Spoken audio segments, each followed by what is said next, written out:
ever look up at the night sky and just wonder, like, are we really all there is out there? I mean, are we alone? It's a question that's been with us forever, I think, and that's exactly what we're diving into today, the potential for intelligent life beyond, us humans. Yeah, definitely a question for the ages, and for this deep dive, we've got some really interesting sources to explore. We're going to be looking at the science, the dedicated efforts to actually detect extraterrestrial intelligence, alongside some really rich perspectives within Islamic thought, particularly drawing on some insights from Dr. Shabir Ally. That's right. So forget about a simple yes or no answer. What we're aiming for here is to really try and weave these two approaches together, the scientific and the Islamic, and see if we can get a more complete picture of this huge question, a more textured understanding. So where has the scientific quest taken us so far? So scientifically, the search for extraterrestrial intelligence has been going on for decades now. And one of the major players in this search has been SETI, the search for extraterrestrial intelligence. Right, SETI. Yeah, so think about this. For years now, scientists and, inspired by figures like Carl Sagan, have been basically listening to the cosmos using these giant radio telescopes, trying to pick up any signals, any signs of technology coming from another civilization. Wow, decades of just listening. It makes you wonder, though, doesn't it? All that effort, all that scanning. And yet, and Dr. Ally touched on this as well, we haven't heard that undeniable, like, hey, we're here signal. Why do you think that is? I mean, why, after all this effort, haven't we heard anything definitive? Yeah, that's a really big question.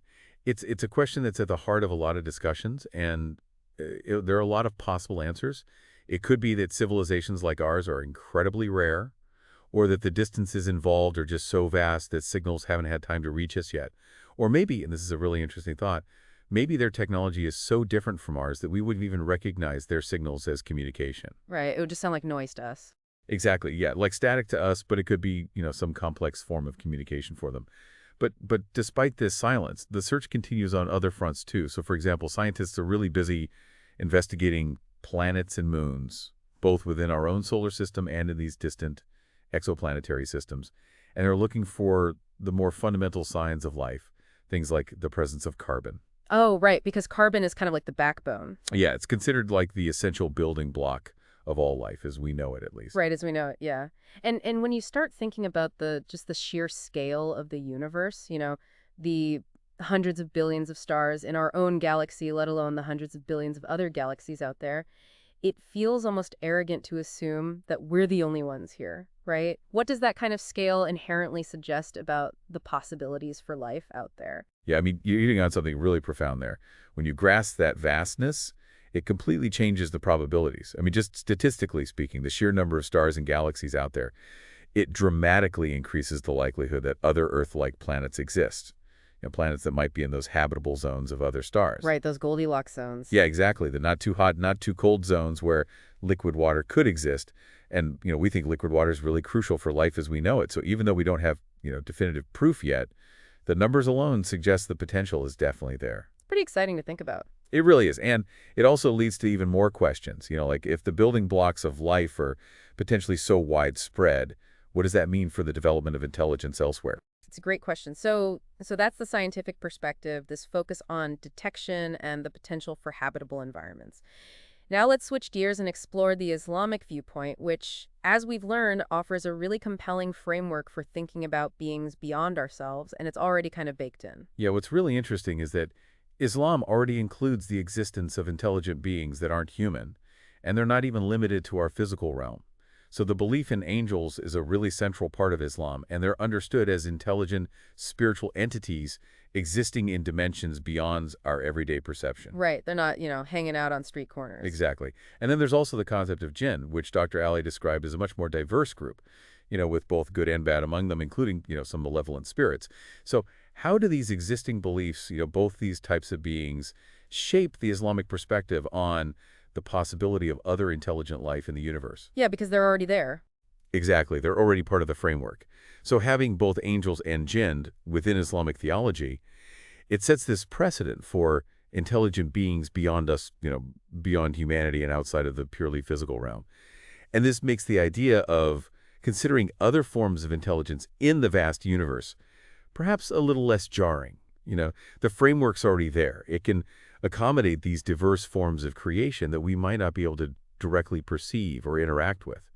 So then the question becomes, are there specific hints, are there specific indications within Islamic teachings that point towards other worlds, maybe even worlds with intelligent life similar to our own. Right. So not just, beings, but actual worlds out there. That's where it gets really interesting.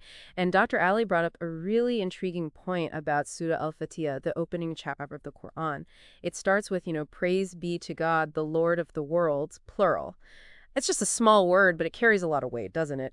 What are some of the interpretations of that plural worlds within Islamic scholarship? Yeah, that plural worlds, it's really significant. It's been interpreted by many Islamic scholars as suggesting that God's creation is much bigger than just our planet or even just our known universe. Some interpretations even extend this to include, multiple dimensions, different realms, or even other physical worlds inhabited by beings we don't know anything about.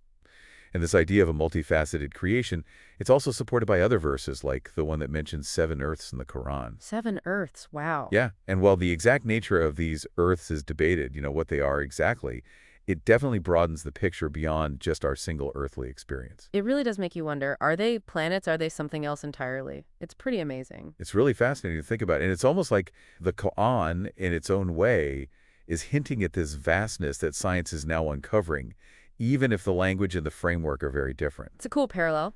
Definitely. And if we look at another verse, the 16th chapter, verse 49, it states, "To God prostrates whatever is in the heavens and the earth of creatures and even the angels."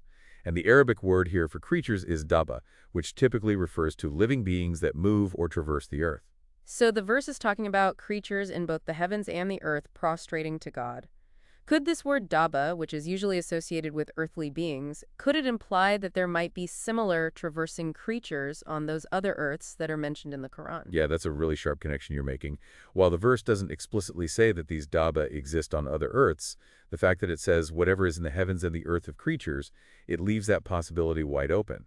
And if we consider the idea that the Quran suggests multiple earths, then it's not a stretch to think that similar forms of life, maybe even intelligent life, could exist on them all under the sovereignty of God. That's a pretty mind-blowing thought. It is. And Dr. Ali also brought up another verse from Surah 74, verse 31, and this one really struck me.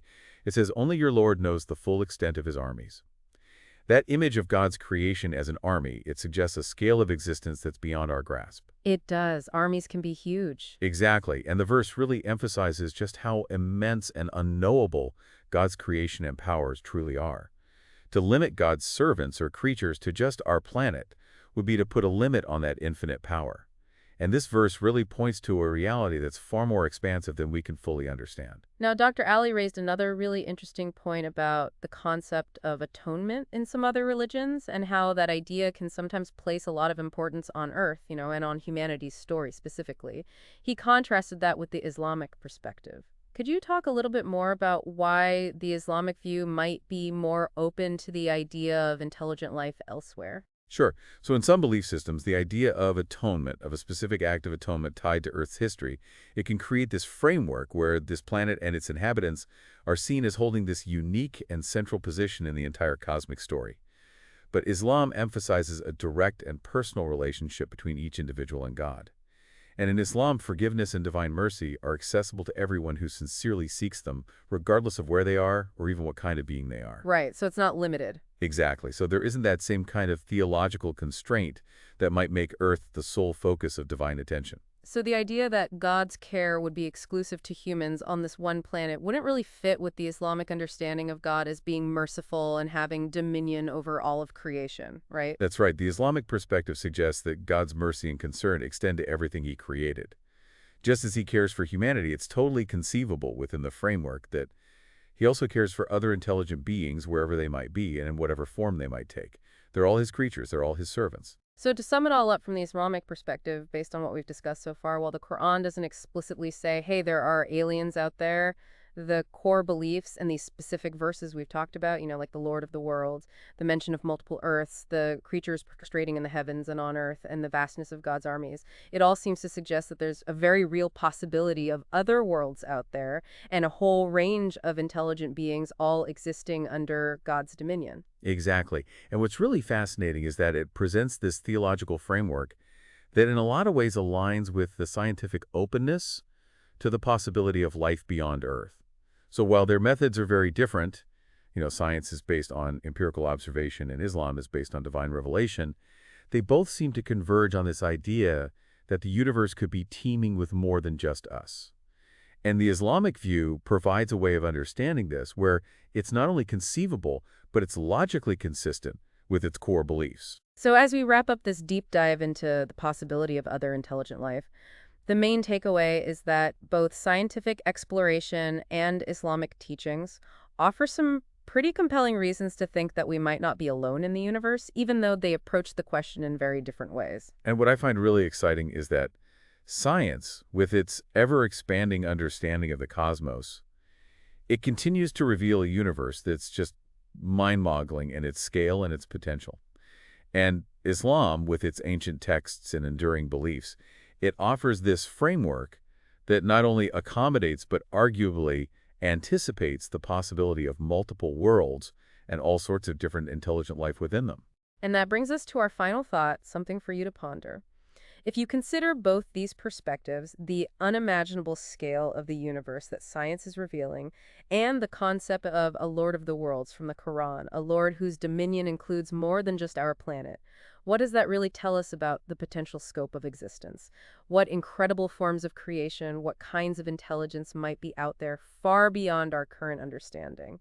It's a question that invites us to keep exploring and keep thinking. Absolutely. It really challenges us to rethink our place in the grand scheme of things and to appreciate the sheer potential for diversity and wonder in creation.